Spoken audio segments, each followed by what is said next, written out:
नमस्कार, मैं हूं आपके साथ शिप्रा झा और आप देख रहे हैं न्यूज़ 18 बिहार झारखंड का डिजिटल प्लेटफॉर्म। बांग्लादेश में हालात तनावपूर्ण बने हुए हैं और भारत के साथ उसके द्विपक्षीय संबंध भी ताक पर हैं।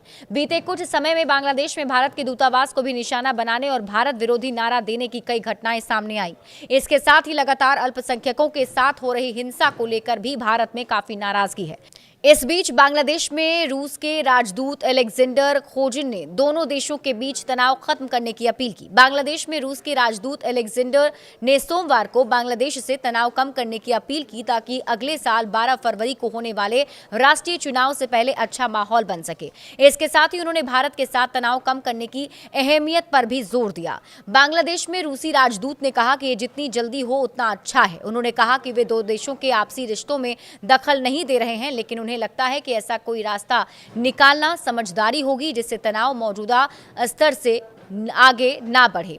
रिश्ते आपसी भरोसे और विश्वास पर आधारित होने चाहिए। बांग्लादेश में 12 फरवरी 2026 को होने वाले चुनाव को लेकर उन्होंने उम्मीद जताई है कि वोटिंग समय पर होगी। चुनाव पर्यवेक्षकों को भेजने के बारे में राजदूत ने कहा कि वे चुनाव आयोग के संपर्क में हैं और वे आयोग से आधिकारिक निमंत्रण का इंतजार कर रहे हैं।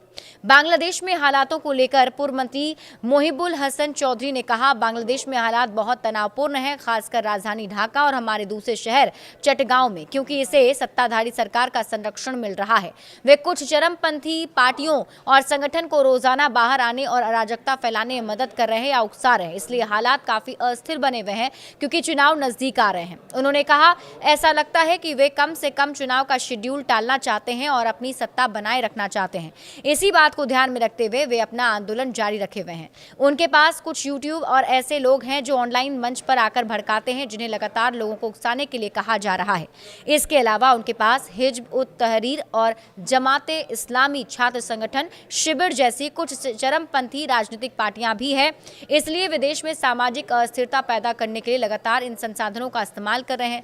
बीते कुछ दिनों में वहां पर जो भारत विरोधी गतिविधियां देखने को मिली, उसे लेकर मोहिबुल हसन चौधरी ने कहा, भारत विरोधी प्रदर्शन सिर्फ ढाका और चटगांव के कुछ हिस्सों तक ही सीमित है।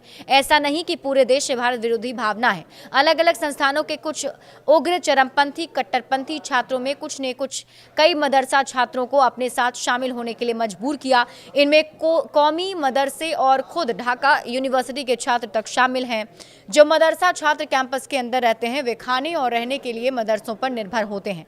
अगर उन्हें इन जुलूसों में शामिल होने के लिए मजबूर किया जाता तो उनके पास कोई चारा नहीं होता। ऐसा नहीं करने पर वे अपनी एकमात्र पनाहगाह, खाना और रहने की जगह खो देंगे। बड़े अपडेट्स के लिए आप जुड़े रहिए न्यूज़ 18 बिहार झारखंड के साथ।